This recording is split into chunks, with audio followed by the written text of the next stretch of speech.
Today we're reviewing... Wait. I still prefer this one. Don't want that becoming lost media.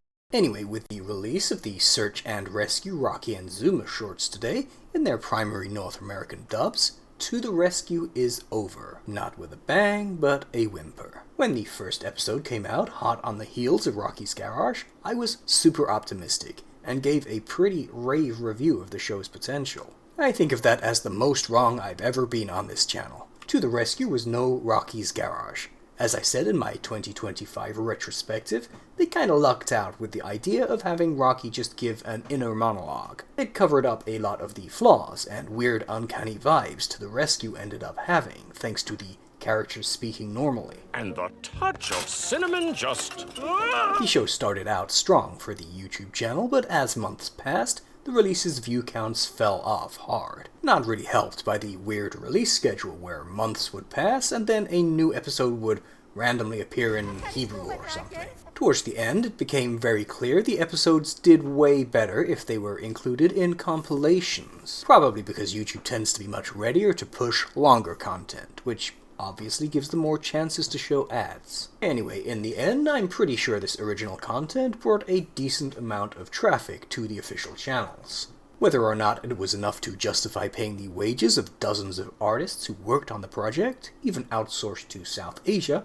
I cannot say. So if there'll be more from the Moonbug PAW Patrol collaboration, I really don't know right now. Anyway, if this is going to be a review, let's get into it with the format I usually use. I like how, no matter what, it puts the good things first. So yeah, let's look at the... In very general terms, I'm all for more content with the pups, potentially giving us cute moments and character development. Unlike with Rocky's Garage and especially Sky's Music Party, the orange one made it. The absence of Zuma in those other Moonbug shows really soured them. Along with Zuma, some other welcome faces appeared with episodes for Liberty, Everest, and even Tracker.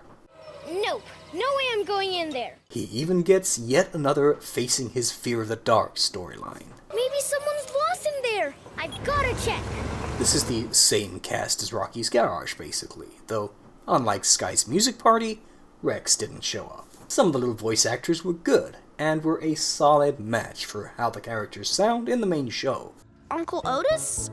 I think that's a spoon. I have a soft spot for Rocky's weird little laugh, too. A large part of the series was built around episodes inspired by the sub-series, so we actually got to see new outfits, but in the old Pipeline style. I found this charming and cute, actually. Hold on, Uncle Otis! Ruff! Water cannons! Since there aren't the same restrictions for what standards and practices let kids see, Marshall actually gets to fight big blazes. Probably the biggest fires he'll ever fight outside of the movies. Alright, it's working! The first episode is still one of the better ones. Danny sounds like Danny, and the fireworks are nice visually. Sorry, no brakes! I'm coming, Danny! Way back in the first seasons, the pups used to actually go out on patrols. While them doing so solo here is a little weird, it's kinda nice to see it back. Almost done with this patrol. Of all the weirdo characters they had to do a little research into getting right, they nailed Winnie at least. Her voice, along with Jake's and Uncle Otis's, may not quite be spot on, but they're close enough not to be jarring. That eagle stole it from stereo! Happy birthday! It's always nice when pups get birthdays, and Rubble gets one here. And it's fun to see the baby dragons again for the first time in years. Though it wasn't used on the main channel, I do very much enjoy how much this thumbnail looks like Disaster Girl. I'm undecided whether that was done intentionally or not, but it definitely makes it look like Marshall set the fire. And no matter what, the pups are still cute, and still pull some adorable faces. The biggest problem is, To the Rescue just feels weird. Part of that is voice actors who don't sound like the main shows. My new train car will get people to and from Foggy Bottom in no time. But much more than that, it's pacing. It's weird gaps. Too much pausing before saying the natural next line. Thanks, Marshall.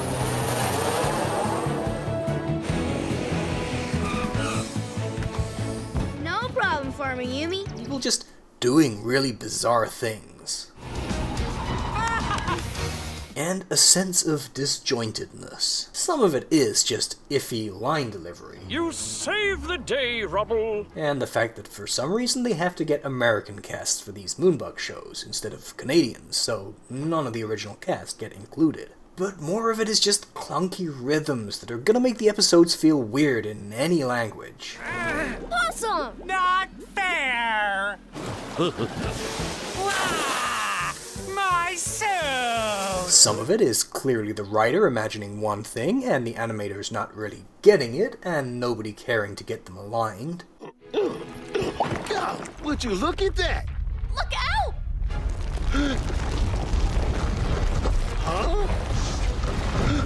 But most of the time it's just storytelling that's fundamentally really weird and badly thought through. How do I turn this thing off? Press that button! That was easier to turn off than I thought. Oh, I thought you said, how do you start the rockets on this thing? A lot of the time the characters just aren't doing what would make sense, like just steering away from the train if your brakes are broken, or lifting the wheels in the first place. Pretty often the pups put the humans in far more danger while saving them than they were in otherwise.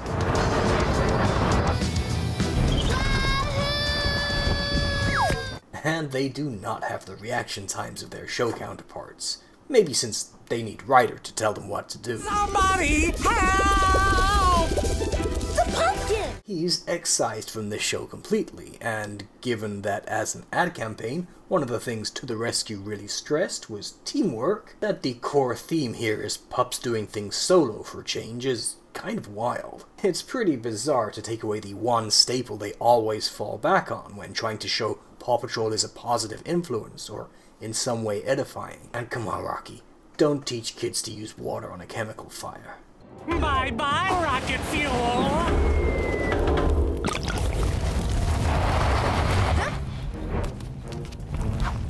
Ruff! Water cannon! In a lot of episodes, they do that weird 80s thing where it fades out while they laugh. Usually about something not remotely funny, which only increases the feeling of unease this show gives. Thanks, Mayor Goodway! I'm so glad you're the one who's training my firefighters. Maybe the best thing about it is that it shows how good the pacing, editing, voice direction, and clarity in storyboarding the main show has. Because when those things aren't right, you get a surprisingly jarring viewing experience. And the overall impression is that most of the time, nobody in the creative chain really cared about making this good. Whereas in Rocky's Garage, it felt like they had something to prove and did good work, when it wasn't going off the rails. Here, it was phoned in. And a lot of things belie how these staff just don't care about getting it right. They got Winnie's quirks right, but not Captain Turbot's weird alliteration. It's kind of freaky seeing him speak normally, like he's been possessed. But your boat! Aw, don't worry about it.